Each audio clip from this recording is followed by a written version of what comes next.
Isso, o presidente da Argentina, Javier Milei, pediu aos governos da América do Sul que repudiem os ataques do regime de Nicolás Maduro a Maria Corina Machado e desconheçam o seu novo mandato.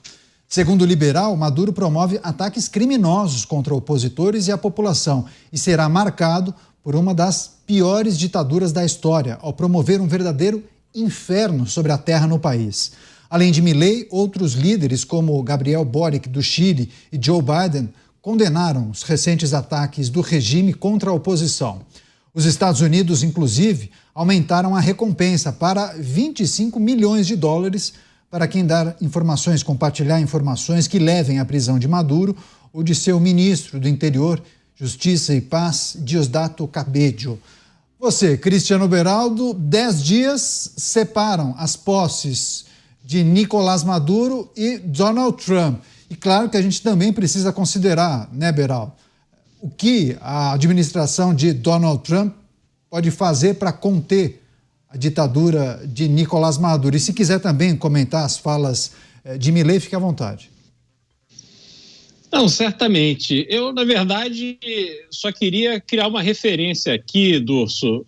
Omissão tem sido o norte da política externa brasileira, porque a Venezuela, Nicolás Maduro, ameaçou invadir a Guiana passando pelo território brasileiro.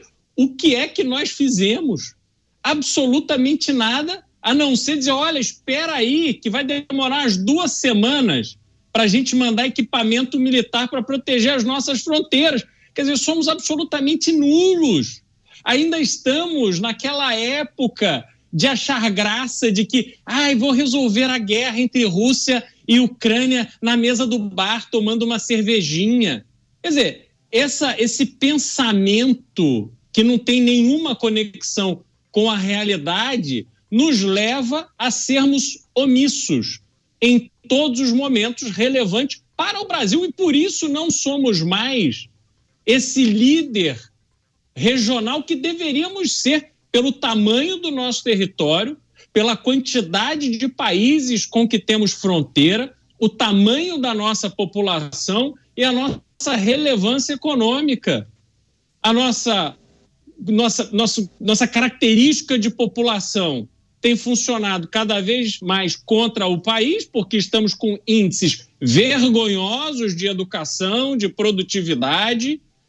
Em termos econômicos, estamos cometendo uma série de erros que vai deixando a economia brasileira cada vez menos relevante. A nossa estratégia é vender o nosso agro para fora, entregar a nossa infraestrutura para a China, deixando o Brasil se tornar parte deste processo chinês de dominação da infraestrutura mundial com essa nova rota da seda que o governo brasileiro está ávido para assinar com a China através de um acordo. Então, quando a gente olha para esse cenário, isso impacta, inclusive, Caniato, a visão que os outros países têm dessa situação da Venezuela, porque não será o Brasil a liderar qualquer tipo de processo que possa conter este ímpeto ditatorial de Nicolás Maduro. Hoje, a grande referência da América do Sul é a Argentina, não é o Brasil. E a manifestação, inclusive, de Boric, do Chile, que é um sujeito de esquerda, foi eleito como presidente de esquerda no Chile, já mostra que é preciso ter um mínimo de dignidade nas posturas adotadas pelos líderes dos países em relação a esse absurdo que acontece na Venezuela. E quando você olha para a posição de Donald Trump, Caniato, o que acontece? Trump foi falar da compra da Groenlândia. Por quê? Não é uma bravata da boca para fora, não. A Groenlândia tem uma posição completamente estratégica, assim como o Canadá, em relação à Rússia, em relação à China. Olhando num cenário onde a China está se preparando para invadir Taiwan. Não é que ela está ameaçando, ela está se preparando para invadir Taiwan, causando uma instabilidade enorme numa região extremamente importante do comércio internacional. A Rússia conseguiu se entender com a China, está fortalecendo os BRICS para poder ter outros parceiros comerciais que não, sobretudo, a Europa, para onde ela exportava gás e petróleo. Então, a Groenlândia tem uma posição estratégica porque, através do Polo Norte, os Estados Unidos conseguiriam ser uma ameaça muito mais próxima para a Rússia do que são estando dentro do seu território. E, ao mesmo tempo, a Venezuela vai dependendo cada vez mais de um fluxo de comércio com a própria Rússia, com o Irã, com a China, e vai entregar. Nicolás Maduro não está nem aí. Ele vai entregar a Venezuela para esses países, especialmente a Rússia, porque tem uma cabeça de dominação e está mostrando isso na Ucrânia, diferente, por exemplo, do Irã, para que a Rússia tenha na Venezuela a sua base de ameaça contra os Estados Unidos. E estamos voltando para a Guerra Fria. O mundo está passando por uma transformação onde a Venezuela tem um papel extremamente importante e o Brasil está aqui, preocupado com a Meta, com Mark Zuckerberg. Essa é a realidade dos fatos.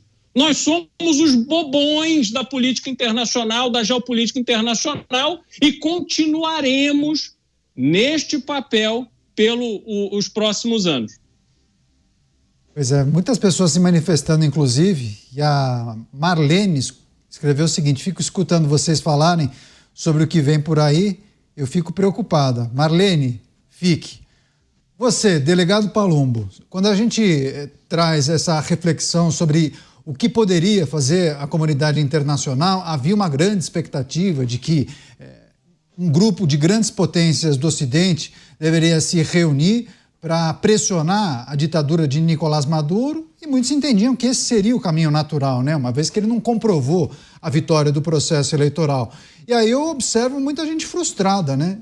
Inclusive, quando Javier Milei pede uma manifestação conjunta das lideranças da América do Sul, ele faz exatamente isso que grande parte das pessoas esperava, né? Que esses países, essas lideranças, de fato, pressionassem o regime de Nicolás Maduro, que a partir daí poderia começar um movimento dentro do país, com forças armadas ou não, para pensar numa transição, né, delegado? O Brasil deveria fazer o que o governo argentino está fazendo: se afastar, tomar uma atitude mais enérgica e não ser complacente. O que o Beraldo falou sobre as Forças Armadas brasileiras é verdade. Demoraria, do mínimo, 2 semanas para chegar até o local. O Brasil não tem um poder bélico. Já dizia Enéas, um país é respeitado pela força das suas Forças Armadas. E é por isso que ele insistia naquela época que o Brasil deveria ser forte com relação às Forças Armadas. Mas o Brasil, creio eu, que não tem condição de enfrentar 2 horas de guerra. Vai ter que pedir ajuda para a Polícia Militar e para as forças de segurança. Este é nosso Exército Brasileiro, cujo governo não dá dinheiro sequer para o rancho, que é a comida dos soldados, dos cabos, do sargento. Não se tem dinheiro para absolutamente nada. Ou seja, o Brasil é um país inexpressivo em relação ao poder bélico. É um país que não representa perigo nenhum. Quando teve a sua soberania ameaçada por esse ditador, o que ele fez? Absolutamente nada. Qualquer país com atitude mandaria suas Forças Armadas imediatamente, já para ficar como um recado: não ouse entrar em nossas terras, porque você estará invadindo a nossa soberania. Mas o Brasil não fez isso. E não fez por um simples motivo: é o mesmo viés político ideológico. O Brasil se mete na guerra de Israel com os palestinos. Do outro lado do mundo, ele se mete, dá palpite, faz declarações. Mas aqui, nosso vizinho, no nosso quintal, ele não fala e não faz absolutamente nada. Muito pelo contrário, ele é representado pelo seu partido, é representado pelo MST, que, como se fosse uma organização tranquila, que tivesse CPF, que não invadisse terras, que não invadisse imóveis, uma organização idônea. E quem tem um mínimo de bom senso sabe que o MST não tem absolutamente nada de idôneo.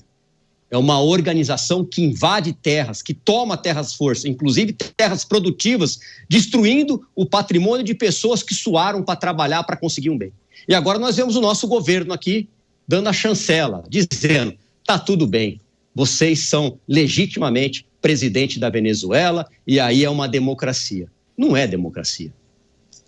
Durso, Javier Milei subindo o tom, lavando a alma de muita gente quando cobra as lideranças, os presidentes dos países da América do Sul, mas na certeza, né, que ele acaba incomodando muita gente, porque os líderes acabam se questionando. Bom, se ele adota esse discurso, naturalmente a comunidade internacional e a população acabam fazendo a comparação. Bom, se o presidente daquele país faz esse tipo de cobrança, por que você não faz? Tem esse lado, né?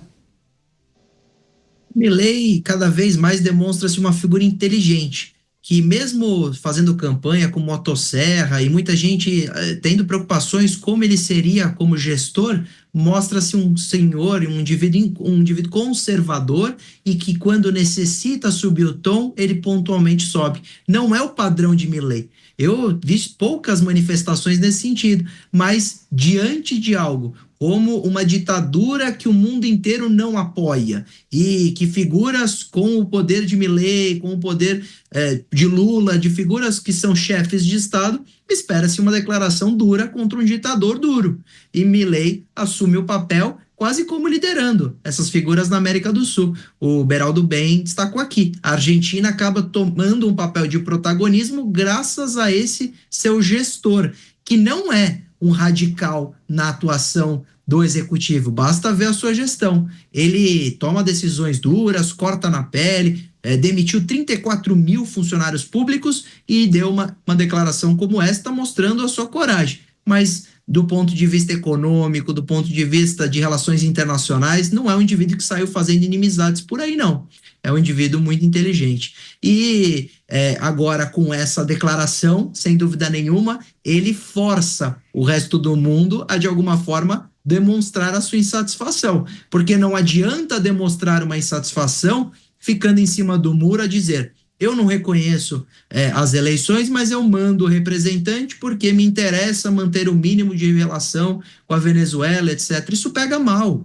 Isso não funciona, porque as relações internacionais com a Venezuela só funcionarão no gosto de Maduro. Se ele, de uma hora para outra, tiver qualquer tipo de insatisfação, ele vai romper, porque ele age assim. Não é um indivíduo conservador, não é um gestor dentro de uma democracia exercendo o seu papel. É um ditador. E o ditador faz o que lhe convém. Então não adianta nós queremos, como Brasil, manter uma mínima relação, porque rapidamente isso vai espanar. Não vai funcionar. Por isso que é muito melhor exercer um papel que todos esperam pela crítica, pelo não reconhecimento das eleições que não foram apresentadas às atas. Simples. O país, o Brasil, não deveria mais ficar em cima do muro e simplesmente agir como está. Deveria assumir um papel muito mais parecido com o Milei, que seria muito melhor não só para o Brasil, mas para a América do Sul, porque os países vizinhos aqui demonstrariam a sua insatisfação com Maduro